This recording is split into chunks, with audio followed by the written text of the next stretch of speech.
What is going on, you guys? Welcome back to the channel. Yesterday we drove 4 hours back home from Bakersfield. We stayed an extra night after H-Day, first time out here in the West Coast at Famoso Raceway.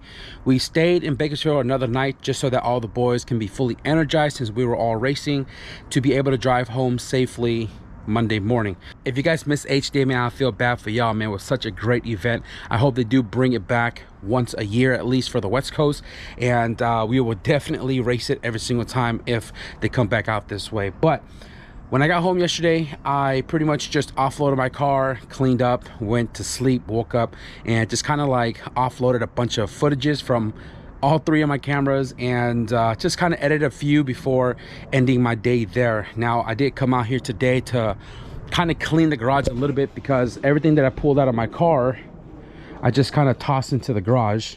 And while I'm cleaning, moving things around, getting stuff to go to the storage unit, I figured I'll just take this opportunity to kind of clean the entire section of the garage, to set up my welding table, my engine building section, get rid of the squat rack. Well, not get rid of it, all of that's gonna go to the backyard.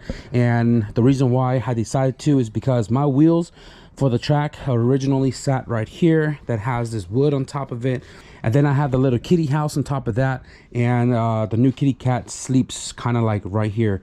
And because I've already taken everything apart, I was like, let's try to build him also a proper sleeping playing spot, and build my, you know, welding area.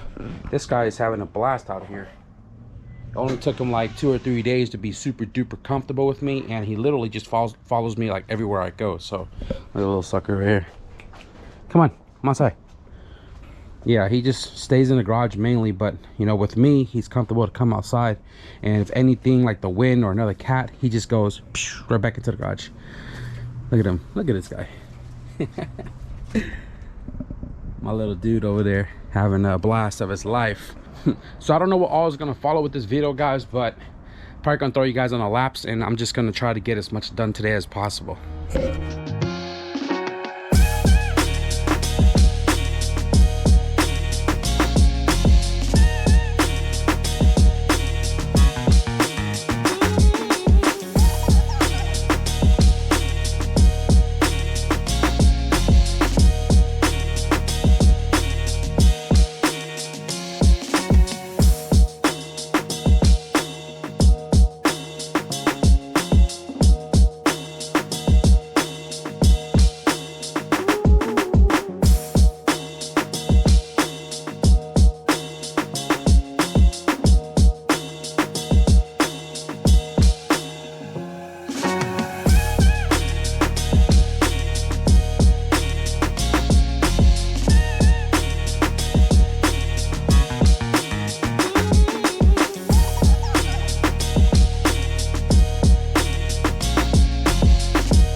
It's crazy how the day can shift so quickly. It is 7 p.m. right now. The sun's already going down, and I've literally been out and about since I woke up.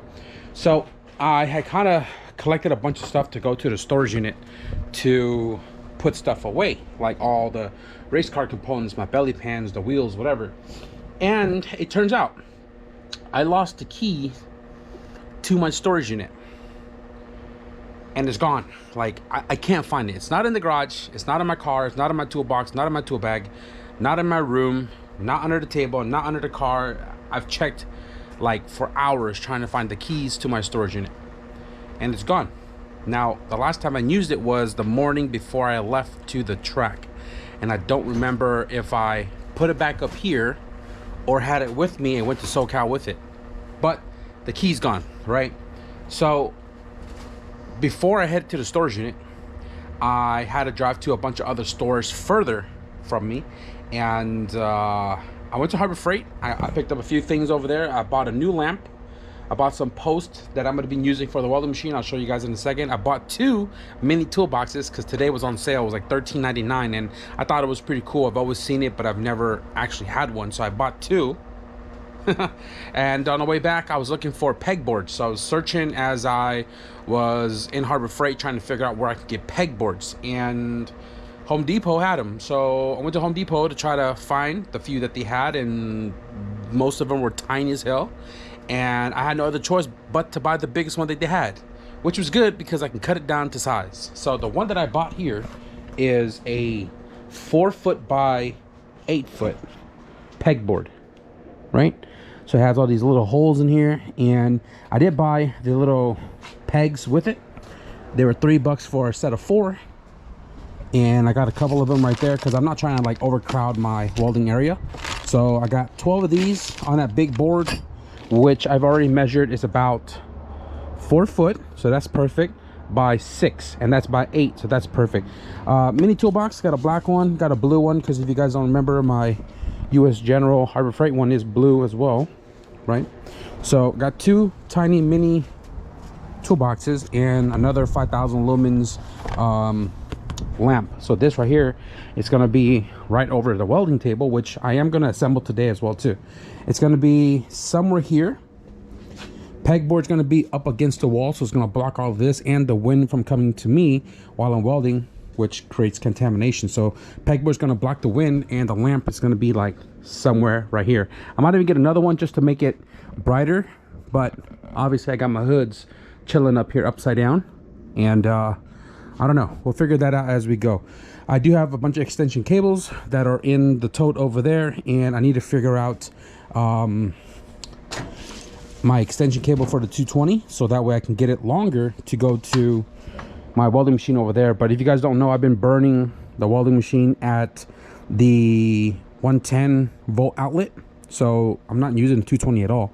It's only when I burn hotter than 80 on the aluminum that I use 220 to make everything much easier, right? And I want to have this set up as well too for burning the MIG more than the high setting on 7 for the 110 outlet. So I need to figure out this right here, because if I want to run this over there, I need at least 15 feet.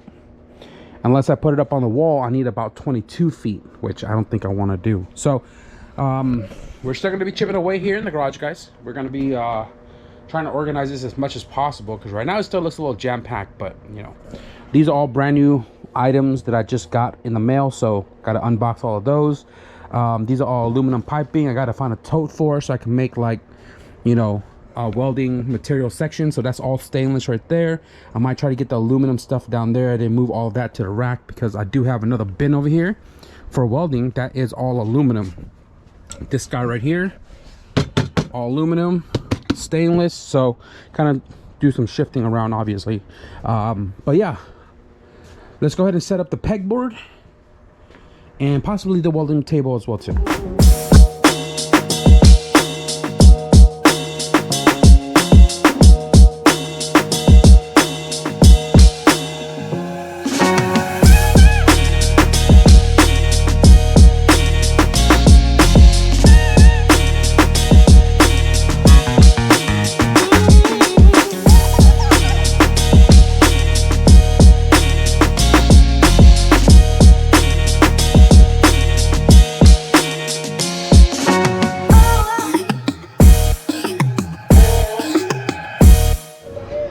Guys, I went digging around my room, the garage, got all the totes and everything from up there, and I found a power strip, an extension cord that's not uber long like these guys are. These are like 100 feet in here, and I'm literally just trying to find like leftover stuff from around the house to set up the light and everything for my new welding tables. Look at this guy. A little too big for his house. But anyways, guys, we have the orange cord ran through the top all the way to the outlet that the welding machine is plugged into. It's currently not plugged in, but we also have the lamp over here turned around, so we have the pull string accessible with the garage fully open, right? And then that one is tied into the lamp right here. Sorry for the glare, but These are all working, obviously, right? Show you this one over here, working, right? And this outlet is zip tied into the pegboard, and we're gonna have the welding machine tied into that as well too. And if I need to run 220, like I mentioned, I'm gonna get an extension to the 220 over there and just kind of run it externally if I'm welding like thick aluminum or whatever the case may be. I don't ever really need it on the 110 welding stainless, so this will work perfectly fine. Right now, before I move the welding machine in the tank, I bought these from Harbor Freight as well too, to kind of figure out if I can elevate the welding machine just a little bit, because I don't have a cart or a pedestal, and I want to like mount it somewhere here on the table, right? And I don't know if this is wide enough. It might be too narrow, but I'll modify it if I have to. But I want to bring the welding machine up a little bit higher. Recycle, reduce, reuse, I think. Goes like that. This right here goes right there. Torch goes right there. This is literally the hard line that goes underneath the EK chassis. If you guys remember the purple LSV Tech turbo that we did here on the channel a couple months ago, this was the hard line that we took out from that car when we converted everything to AN. That worked out. Ching ching. What are you doing? You're so damn tiny, bro. Quit following me. I'll step on your ass.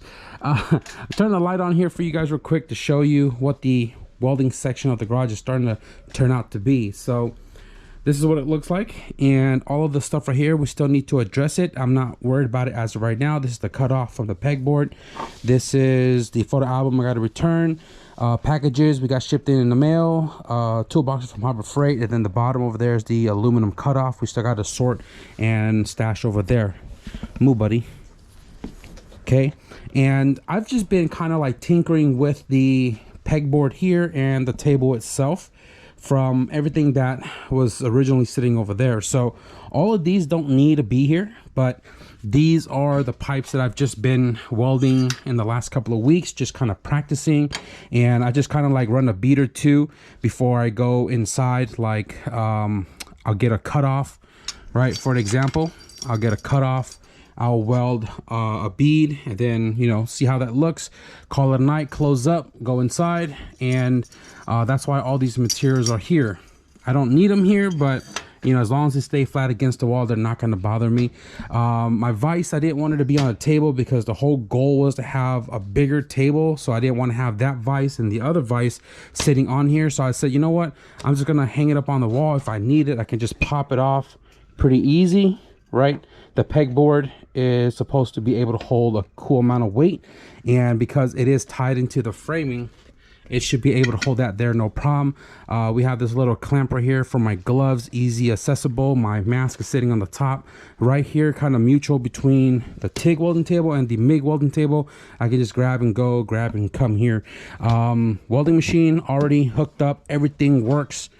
Gas, everything is all hooked up, right? Everything turns on. I did put my cables right here hanging on this hard pipe from the EK. Pedal has enough length to move around. I was gonna put a board here, but I want to be able to like sit inside. I kind of wanted to cut this off so I can scoop my chair in it, but we'll figure all of that out later. Again, the gas is all hooked up. These guys are all hanging out right here. They seem to be holding in place perfectly fine, easily accessible. I don't know if I'm going to be ever really needing any of these guys for like fixtures and stuff. I do have these one here for like, you know, round tubing to not roll on the table. Yeah, got extra outlets for whatever reason. Overall, I'm happy with how this is turning out. This is going to make it easier for me to weld any aluminum or steel or metal, whatever the case is, fabrication. Finally got my own little section for it. Kind of an impulse, because all I really was trying to do was sort all the stuff that came out of my car from H-Day, which led me to like taking everything apart here in the garage and just redoing it, because I've been meaning to do it. So Hopefully soon we'll give you guys like a final look, walk around. I think I'll do like a video where it's like a garage tour. Once I set everything up, you know, all of this is nice and clean, everything is where they need to be, that's all nice and clean. I'll probably do like a garage tour slash go through my toolboxes, I guess. Somebody asked me for like a junkyard bag video, which I've already done, but I have not done one with my toolbox. So I want to clean the toolbox up a little bit as well too, and then we'll probably make that into one video. But as far as this video goes, this is what we made of it. And before I cap out this video, I did mention something about my sedan. When I got back home in a town, I went to go pump gas right off the freeway, 2 minutes from the house. And when I got to the gas station, I pumped, and then you know, when I was ready to go home, I went to go crank the car, and it had that grrr, like it was a dead battery. But it wasn't a dead battery. I had 12 volts in the battery, and I had a spare battery that also had 12 volts, and that still wouldn't jump the car. Something with the wiring on the battery or something with the ground is loose or connected. The car drove beautiful all the way home.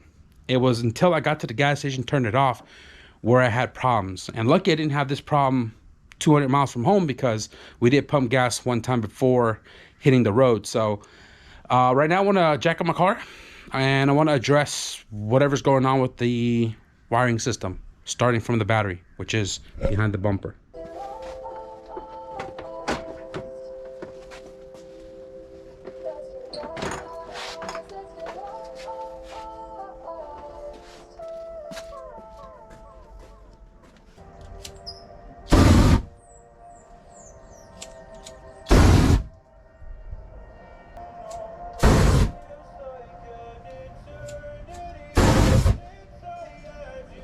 Okay, so I want to show you really quickly, the battery is not dead, but the way it was acting at the gas station, it acted like it was dead. So I'm gonna go ahead and show you guys here real quick.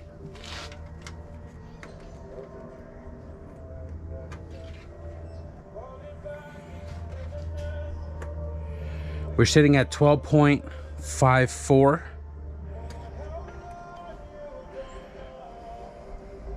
Give you guys a better look right there. Right, let me see if I can show you guys what it's doing. Right, so key, see how it's super dim, and then what it did was it was dim, and then when I left it alone, all the power would come back on. There it is, see how it comes back on full power. But when I go crank, nothing. Battery's still there, it's super dim, but nothing. So that's what I dealt with at the gas station when I got back from H-Day. See how I have full power, and then when you go crank, nothing. So something's going on somewhere, and I gotta figure it out. So on this car, the ground cable, we have one right here on the transmission, CJS wiring, tied into the frame right there. And that's been on there since day one. It's pretty solid. I want to say I have another big ground cable right here. It's his big ground cable. That is another grounding point that goes to there's a 14 mil bolt on the bottom of the block that this one's bolted to, and then if you look, it goes directly to the ground all the way to the battery. So if you look at the ground, pretty on there. Here's another ground cable for the relay setup. The fan works. Positive right here. Doesn't look like it's loose or anything. It does have a bunch of electrical tape on it, so it doesn't touch any metal. So that's secured. So when it was making that grrr noise, I knew it was like something with the ground. So I popped the hood, and the first thing that I noticed was this guy. Not sure how that happened, but I'm gonna pop that off and recrimp it.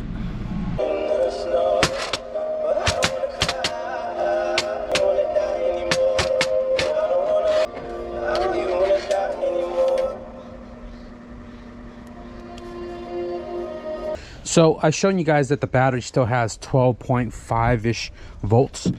Right now it's currently sitting at 12.3 because I'm trying to figure this out. So I had the breaker here, and it had 12 volts going in. And then on the opposite side, these guys also had the same voltage. And then when I went to go turn the key and it clicks and goes dim, it goes 6 volts right here. So I was like, okay, maybe the breaker's bad. So I took it off, ran it directly, and right now 12.3, right? Because you can see my little cables right here, 12.3. And then when I go crank it, it just completely dropped to like 5.8. And then you can see it's like slowly getting back up. Give it a minute and then it's gonna brighten back up, because right now it's dim. And then it's gonna go right back to 12 volts. Watch, there it is, back to 12 volts, back to full power. So I don't think it's a power cable issue. I don't think it's a ground issue. As mentioned, as I was prepping this car to drive down to H-Day, it had a dead battery when it was sitting over there. It was like 5 volts. Had it up on the trickle charger, it charged, and it drove. I drove 4 hours to Bakersfield. I raced it all weekend, drove it back up, and then it died at the gas station. But what I did notice is that when I checked it when I got back home, it was reading like 13.2 volts, like overcharge or something. One of my buddies mentioned maybe a bad cell. So I looked it up. Right here. It says symptoms of a car battery with a bad cell: slow engine cranking, mine doesn't crank at all, dimming headlight, yes, a clicking sound when starting, yes, swollen battery case. Haven't checked it. It says slow cranking, dashboard warning lights, I got that. Frequent jump starts, definitely had to do that at the gas station. I might just have a bad cell. So I do have a spare battery.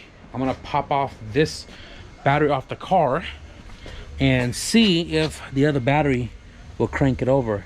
I don't know what the date on this battery is, but I guess we'll see it right now.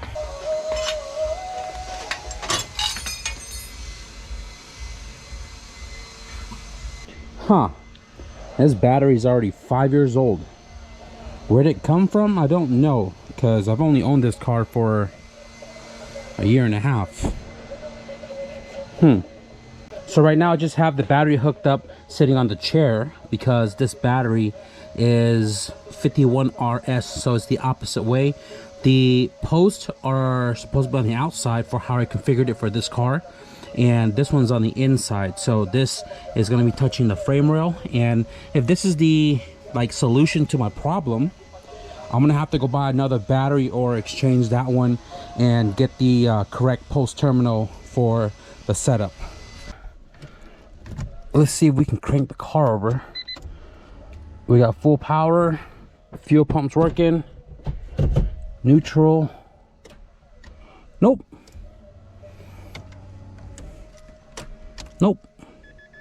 Still got that same issue.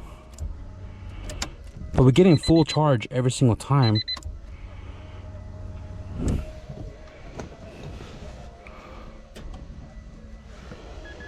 Something is going on. Like, you can hear it literally sounds like a dead battery, and then it's going to come back on. See? All right, back to square one. So I'm sitting here doing some more research, and I mentioned a couple of videos ago that I swapped out the starter in the blue all-wheel drive car. I took out the Z1 starter that was originally swapped in with the engine, and I swapped it in with a K24A1 starter I found in the backyard in my tote, and it worked all this time up until the gas station. So I looked up on Google, literally, Honda K20 bad starter drain battery. Simple keyword, it don't even gotta make sense. But the reason why I typed it in like that is because on my mom's Odyssey, I don't know if this was like a year or so ago, my mom took the red Odyssey to the grocery store, and she said when she came out, the starter wouldn't start, and she said that the battery was dead or something.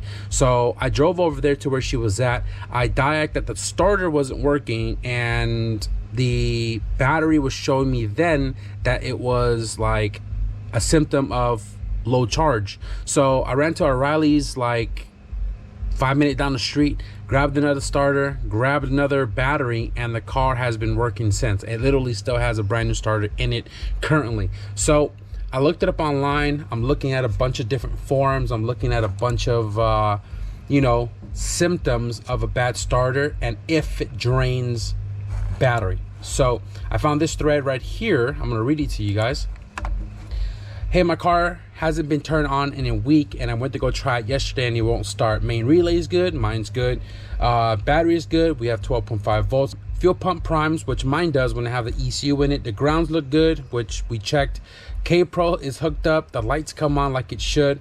When I turn to the accessory on position, the relay clicks and the dash lights go on like normal, right? So relay clicks when it cycles between the main relay to the ECU. Fuel pump comes on, turns off. That's the click he's talking about.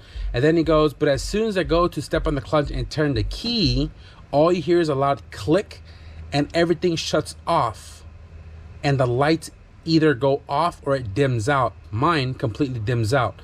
Even headlights work, which mine still does, and then shuts off completely when I try to start it, which the whole entire dash goes completely gone, and then it's dim, and then give it a few moments, it goes back to full 12 volts. The only thing I changed in the car since it was last started was I removed the interior light, blah, blah, blah, blah, blah.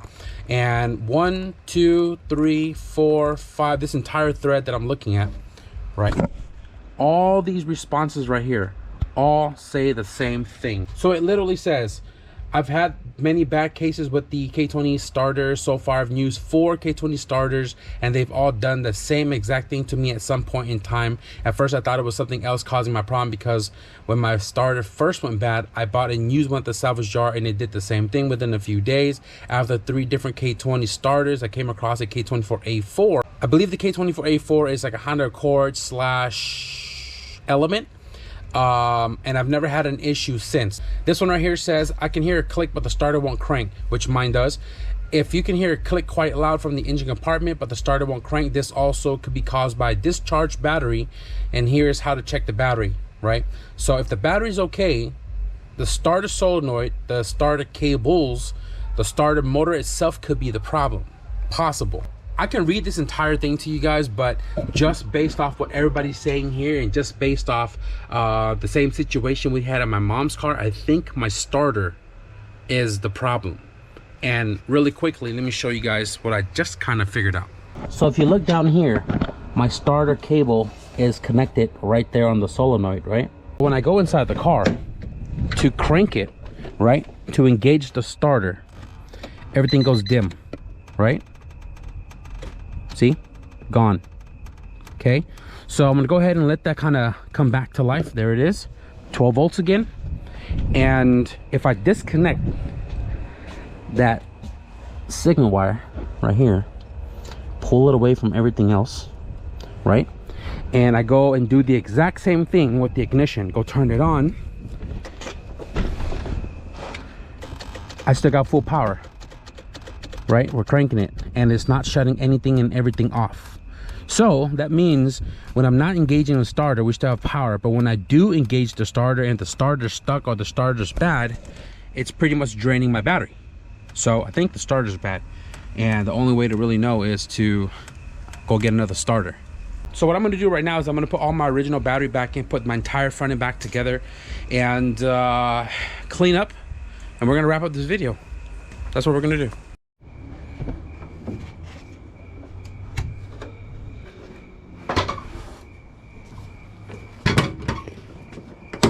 Listen to this OEM click. Ta-da! You guys can't see it, but the entire street is filled with cars. It's the weekend, the neighbors hanging out with their boys. Missed them good old times, but we're gonna wrap it up for this video right here, guys. We kind of escalated a little much with the garage a little bit. Just wanted to clean all of the you know, race day stuff that was kind of laid out, which then turned into a garage / renovation ish, if you want to call it that. But regardless, we got our welding table all set up. Man, this is, I don't know, when I sit here it feels different. I was on the phone with the homie Nomis Industries for 2 hours before this clip, and I was sending him pictures of like what we did here, and the angle that I gave it to him, no diddy, is right here, and it literally looks like a shop.